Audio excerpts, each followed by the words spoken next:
Hi there and welcome to video blog number 3 in this series, and today's topic of conversation is production companies, venues and budgets. Okay, so let's start off by looking at the production company. How do you choose the best production company with whom you're going to work on your annual conference? It's a heck of a challenge, I can appreciate. Well, the first thing you've got to look at is, do you want to work with a production company or just with an audiovisual company? An audiovisual company just supplies the equipment and the crew to operate it. They might look after transportation and possibly another few bits and bobs. But if you don't want in-house in your own company to do all of the management, to come up with the creative concept, to come up with all of the team that's going to look after the PowerPoint, the scripts, the video production, etc., you've got to farm that out to a production company. That's what we do. The next question is, big or small? If you've got £1 million budgets, I wouldn't be looking at production companies that employ 2 members of staff. I'd probably be looking at a company with decent working capital, who is financially stable, with whom to work. But you know, the problem is big versus small. It's a bit of a false economy sometimes.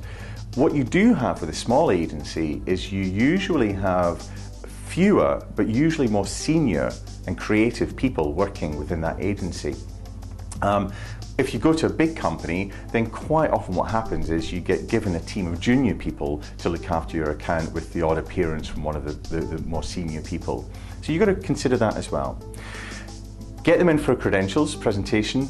The people that you think that you can work with, because it's all about people, don't forget, bring them back in and invite them to pitch for the business. Now, I'm asking, I'm pleading almost, I really wouldn't ask for more than 4 agencies, 3 preferably, to pitch for the work. It costs people like us a lot of time, a lot of effort, and a lot of money as well. You don't pay for the pitch.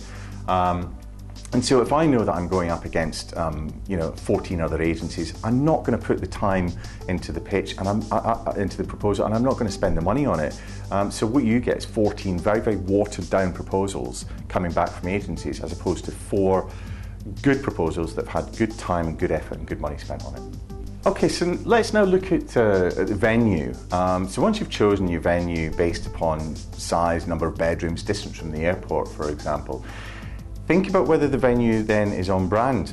Does it make a statement about your company? Is it what your audience will be happy going to and staying overnight at?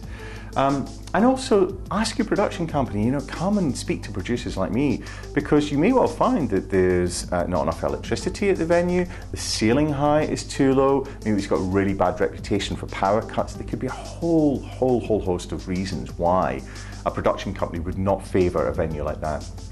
And once it all checks out with the production company, the next thing, and the hotels watching this are going to hate it, is to negotiate hard, because you can get some fantastic deals with venues. Okay, so that's venues. Plenty more to talk about venues, but have a look at the downloadable PDF document.